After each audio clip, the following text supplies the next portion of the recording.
take a look and see. Yeah. Okay. Welcome, everyone.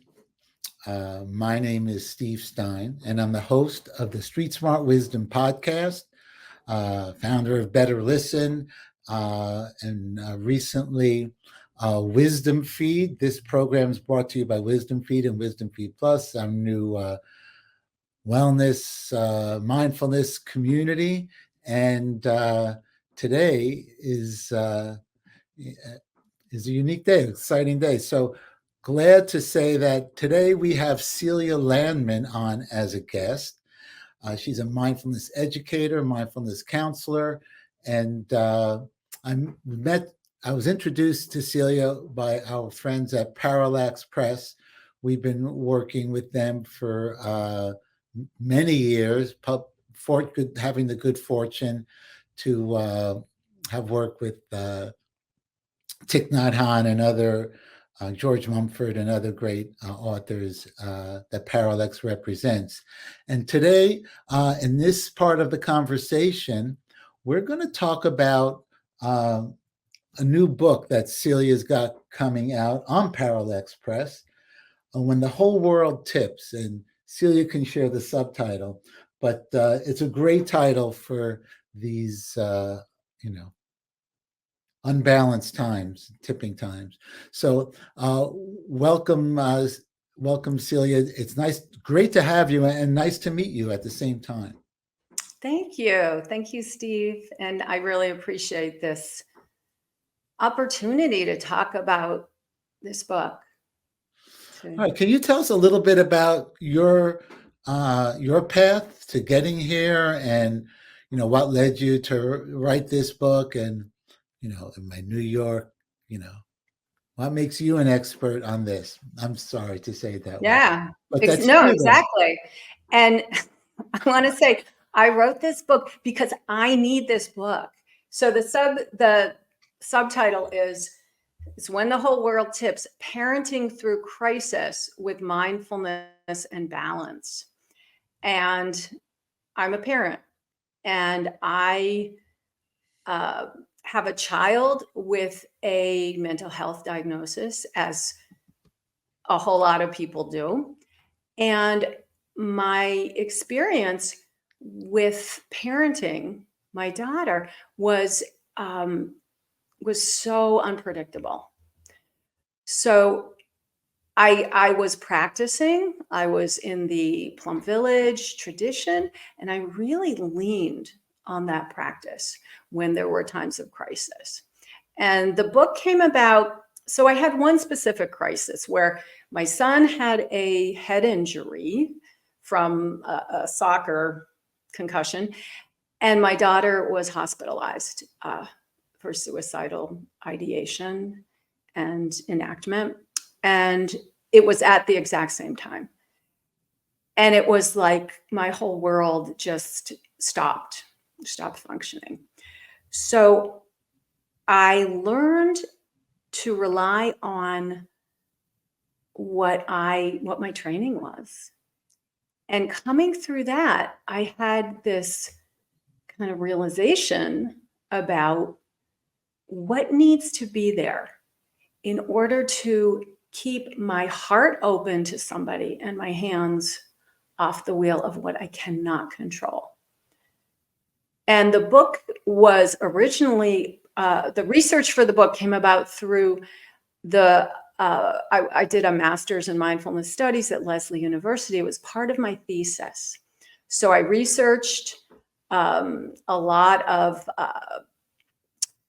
practices and the idea of equanimity, the idea of compassion, the idea of empathy, and how we can fall in and out of these things.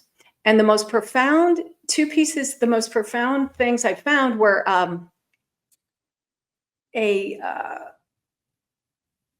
someone had interviewed parents of adult daughters who had a borderline personality disorder with repeated hospitalizations. And the parents were so distanced, so protected, that they regretted having these children. And when I heard that, I was like, that just was such a cry for help. And then I also learned about research, brain research, that shows that when two people who are related, when one of them is going to get an electrical shock, the other one actually runs the same pain circuit when they know that someone they love will be in pain. So we always talk about mindfulness, our choice, and this is an automatic response. So we don't have the choice that we feel pain, but we do have the choice about what we do about it. So that's fascinating. So there's something in, so it's not the hardwiring, because we're not physically hardwired to our family or loved ones, but Right. there is, you're saying there's a scientific connection that they've done studies? Yeah, so we run the same pain circuitry minus the locator site. So if I say, I burn my hand, so I would have a locator site in my brain that would point to my hand, but I would run this the region of the brain that stimulated during pain, and it's an identical response in the person who hears that someone they love is going to be in pain. It was even the suggestion. They didn't even need to wait till they actually received the shock. So for me, that was like, well, of course I feel this. Of course I'm in pain. It's nothing that I can engineer out of me or that I'd want to engineer out.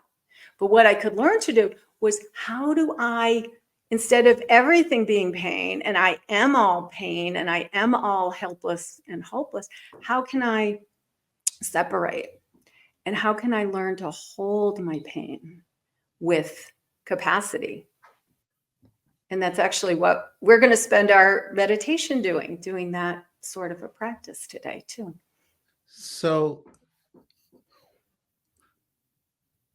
you don't necessarily, I think it's, I forget I'm not sure of the term, but you would think that who wants to hold their pain? But by holding the pain, does it disarm? Does it lessen the pain in some way, or what's that dynamic? Yeah. So what usually happens when we experience an emotion, especially if it's an intense emotion, we can feel flooded or enmeshed or merged, and we become really connected with that experience, whatever that emotion is. Say that So as say that again. You get really connected with it. yeah, that it is who we are. I'm in despair. I'm helpless. I'm whatever I am. And I don't know how to get out. I don't know what to do with it. And sometimes those feelings are absolutely intolerable. What we can learn to do is, when I see my emotion and I learn how to hold it with my own care, my own open-heartedness. So I'm not just, so this practice, it's not just about being with our kid or, anybody, with our pet, with the situation in the world right now, being with the pain in the world. It's about seeing there's pain in the world, there's pain in me. And doing what I can in the moment to be with my own pain, to offer myself this resource. So what it does is it actually gives us agency. And agency means I can affect change in me. Agency is the number one predictor against helplessness, against depression. So it's important. This is an important thing to learn, because when I learn I can hold and take care of these feelings, I don't have to be afraid and I don't have to run, and I have less attachment to that I think if you're a parent, like white knuckled, like it's got to work out. It's got to work out. I know that even if the thing I really don't want to happens, I'll be there for myself. I can count on myself. So that's interesting. Uh, and it just harkens to, if you're in an airplane and it's the oxygen masks come down, your plane is in turbulence, you put your oxygen mask on first so you can take care of your kids or your loved ones or whoever's sitting next to you. So it just reminds me of that, the importance of self-care and self-awareness, and so boy, you were telling in the beginning, your story, and boy, oh boy, what a double whammy to you with both of your kids at the same time, and all of that. And was that kind of you were saying, was that a catalyst to try to find an answer for yourself, or? Yeah, because when it came time to write a thesis about mindfulness, I wanted to shine some light on something that I know. And I was encountering so many people in our Sangha, which means meditation group. I was encountering so many parents who were suffering, who had either illnesses with their children, or disabilities, or people who are really profoundly affected, and it was maybe a coincidence, but it just seemed like everyone around me was struggling. And I've spent the last 4 years working with teens in a mental health facility for teens in crisis. And we have an explosion of kids who are out of balance, kids who need support. And when we have kids that need support, we have parents who need support. We have parents who need balance, and parents who need to come back and do exactly what you were saying, the self-care, the self-compassion, the empathy for themselves, put the oxygen mask on, because I can't be balanced. I can't, if I'm running from my feelings, if I'm running from my fear, my kid directly picks up my anxiety. And there's also research that anxious parents create anxious kids, parents who can't tolerate the distress in their kids. And I've talked to a lot of teenagers about this. And yeah, for them, it's they pick up on their parents' anxiety, and it makes it more painful. And yeah, and it's generational at the same time. You know, uh, the apple doesn't fall far from the tree, so it takes, I think, discernment or equanimity, or it takes something to be able to um, get centered in the middle of a hurricane. Like I saw you're familiar with George Mumford. So he talks about being in the eye of the hurricane. So it sounds like, you know, so the book that's coming out, When the Whole World Tips. So if the world is tipping, you're out of balance. So so so what are some of the keys to getting in balance? So some of them are doing what we're going to do in the meditation. So it's learning how to separate. So this is really the whole thing of mindfulness, because in mindfulness we're always, as Thich Nhat Hanh said, we're always mindful of something. So when I'm experiencing emotion, when I can be the one to move into the observer and care for my emotion, I learn how to bring more agency into my existence. Intention, what is my intention every day to be with my, in the world or with my child, and stay and remembering that my intention makes a difference. And then the notion that I can't control everything in my life. I'm going to encounter, there's more than I can see. Things are happening for reasons I can't see. There are causes and conditions. There's history. In the Middle East, there's history. I mean, this is happening because that happened. And we don't always see that with people. And it's also there. And then detaching from having it have to be a certain way. So letting go of that certainty, or even that striving that something is going to change the way I want it to. And that's a hard one. For parents, that is such a hard one, because we all want our kids to be well and healthy and safe, and we need to be able to accompany ourselves no matter what. That there's nothing that is going to throw me out of my own heart too. So accompany, that's a beautiful term, accompany ourselves. So is that part of not running from your emotions, or being present, or holding them, as you were talking about? Yeah, I call it not abandoning ourselves.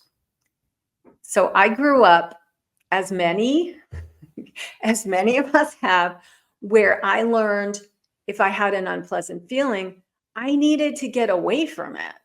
I needed to get out. It wasn't something I wanted to hang out with, because it was awful or terrible or too much. So I learned a lot of different strategies to ignore it, to take me away, to distract myself. We all you can eat, you can shop, you can do all the things we do. You can work out all the time, or have an affair, or buy a car, or go into debt. You spin the wheel. We're a culture that knows how to run from suffering, run from our painful emotions. So it's doing something that I'm just going to say it's not an easy thing. And it takes willingness and it takes vulnerability, for sure. And is that part of what you get into in the book, the tools for doing that, or telling your story, or? Yeah, in the book. So I talk quite a bit about my story and how I came to practice, and things I've learned, and what I've been through with my own children. And then I have other people who I've interviewed, and their stories as well, to illustrate different aspects of the awareness of impermanence, of change, or self-care, or patience and gratitude. So I have different stories in the book. And then there are also meditations. There's about, I think there's about 17 meditations that are available in the book. So nice. So we're going to do a meditation. If you can post the link again, that would be great. Just right in the The comments. Parallax? Yeah, Parallax, and your link as well. So, Okay. See. and while Celia's doing that, I'll just remind you, or tell you that, so this is brought to you by Wisdom Feed Plus. It's a new community that we're building, and kind of the lineage for that is I've been publishing spoken word audio for decades. Been quite fortunate to work with Parallax Press and Thich Nhat Hanh and some of their great authors. And over the years, I've always been kind of a web builder. So I created Wisdom Feed, which was initially a blog for all the authors that we published on Better Listen. Now it's kind of turned into a lifestyle brand and a new membership, an online community. And our tagline, so to speak, is taking ancient ideas down to street level. So, and a lot of these esoteric things I think of, what would what's relevant to my friends from Brooklyn, what's practical, what's evidence based, because there are so many things intuitively that help. Like when you said that the connection exists, and it's like been proven that the connection exists, even though there's no, cord like to your iPhone, it's somehow we're connected. Oh, there's a cord. Come on. We don't. Well, I can never find it when I need it when my phone is dying, that's for sure. But so this is great stuff. So here, let me put some of the details. This is how you could find. Yeah, and the idea of equanimity is, this is a really old. I mean, it's over 2,000 years old, and it's actually being used, when I was researching it, for healthcare professionals to prevent burnout. Now, people are being trained in this idea. It's kind of a foreign word, equanimity, and people can mistake it for the idea of like, oh, I'm just cool no matter what happened. Like anything that happens is fine. Like I'm not gonna get worried about anything. And that's actually not what it means. It means that where our heart is open to whatever arises. So pain. So we don't have to discriminate. So it's the ability to stand in the middle and look out over everything and just see it really clearly with balance. And it also can be learned. Good news for me. So it could, so it can, so it can be learned, and it sounds like that's the motivation for for the book, for getting the message out. Yeah, And and also I think it gives people different tools than we're used to, especially for parents.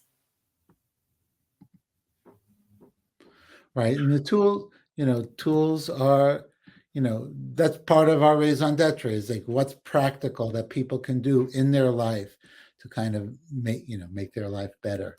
So we posted a couple of links. You can pre-order the book now, which is very exciting. Congratulations on your book. It's all great stuff.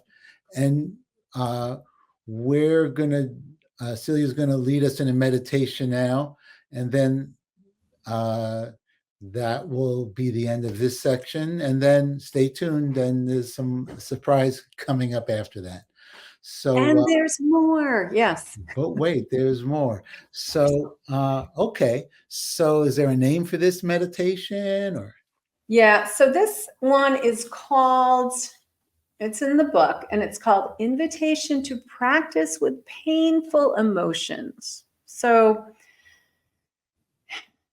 it's inviting up, and for this meditation, we can keep it to a, one being very, very mild, 10 being super intense. We can keep the intensity to maybe a 2 or a 3. So even thinking about an irritation as opposed to the most painful thing in your life. Because when we learn, we don't want to pull ourselves, we don't want to overreach. We want to do this stuff to build capacity. So are we good to start? Should I just launch, or? I would say we're perfect to get started. Okay. All right. So I'm going to invite people to find a meditation posture. And for this, please listen into your body. So Do I want to sit upright with my spine straight, my chin just a little down? Would I like to lie down? Does my body need a little more support? So listen and respond and find your noble or ennobling posture. And we're going to start by just resting here for a moment. And your eyes can be closed if that's supportive for you, or having a soft gaze towards the ground, or even resting on something you find beautiful. Just noticing the body here. Noticing the contact of the body and acknowledging how the body is right now. Just giving it permission to be just as it is. So coming home to ourselves.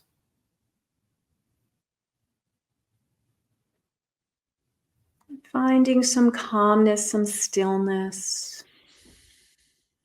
Like a little pebble that's been tossed into a rushing stream that as it moves downward, just finds a resting place in the riverbed.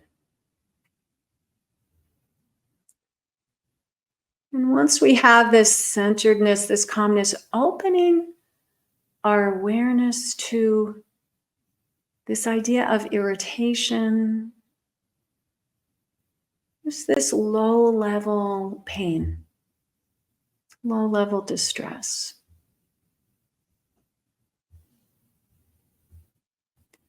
And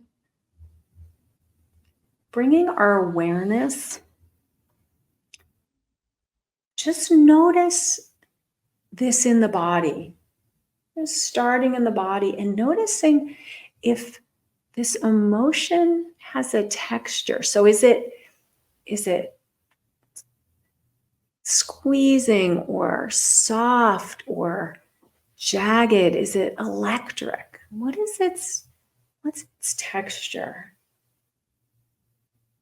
And is it warm or cool? Does it move?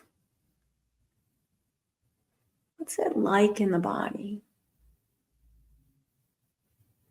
Or does it even seem to have an age, a color, or even a gender?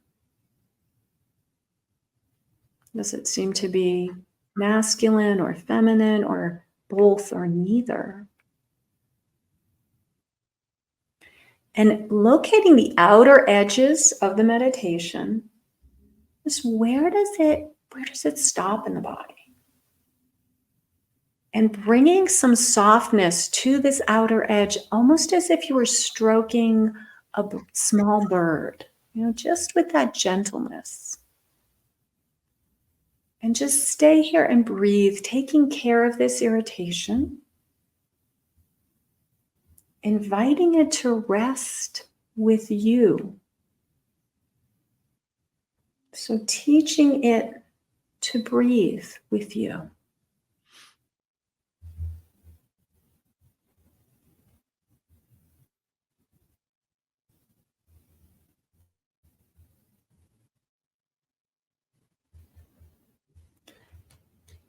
And checking in with this emotion, with this irritation or frustration, and asking if it has a beneficial message for you.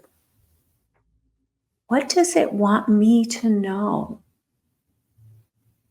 What's it afraid will happen if it doesn't do its job?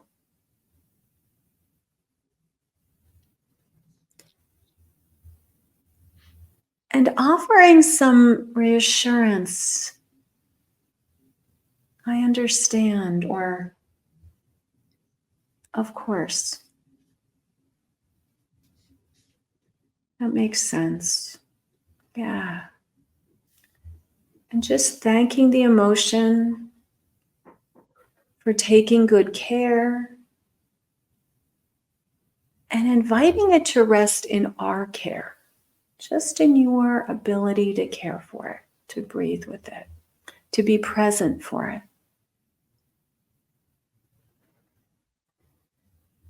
And noticing how this emotion responds to your presence and your empathy. What happens for you?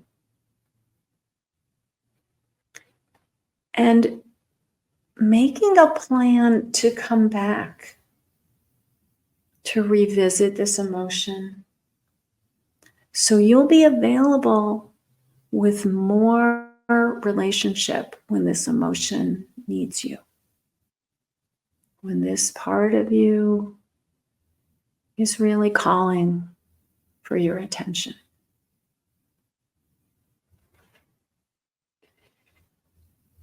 And then the last piece is to celebrate that you were able to show up for this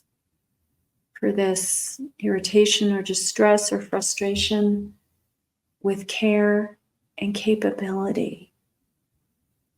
And the more we're able to do this, the larger our capacity will be to be with everything that is.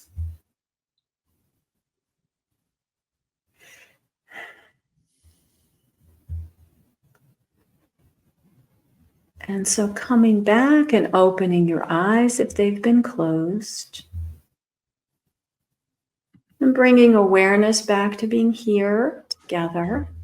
And just seeing how that landed in you. So that we did a lot in a very short amount of time. It's something that can be very deep to work with emotions this way. That was excellent. That was great. And so this has been kind of like introduction to not only Celia's work, but also the new book, which can be pre-ordered now on Parallax Press, When the Whole World Tips. And what's the subtitle again? Parenting through crisis with mindfulness and balance, but you don't need to be a parent. Pet owners, for you too. Nice. Yeah. Okay. And if anyone wants to follow up, CeliaLandman.com is Celia's website. And so thank you very much, Celia. That was excellent. Thank you. And thank you for letting me share this. And this, I hope people can give it a try. See how it lands for you. Well, I certainly enjoyed finding out about your work, and it's timely tools in these out of balance times, wobbly. Alan Watts called it. The world is wiggly. The world is definitely wiggly and wobbly now, and this is, so good luck with the book. Congratulations on the book, and Parallax Press will be publishing it. Pre-orders are being taken now. Okay, thank you very much. Thank you.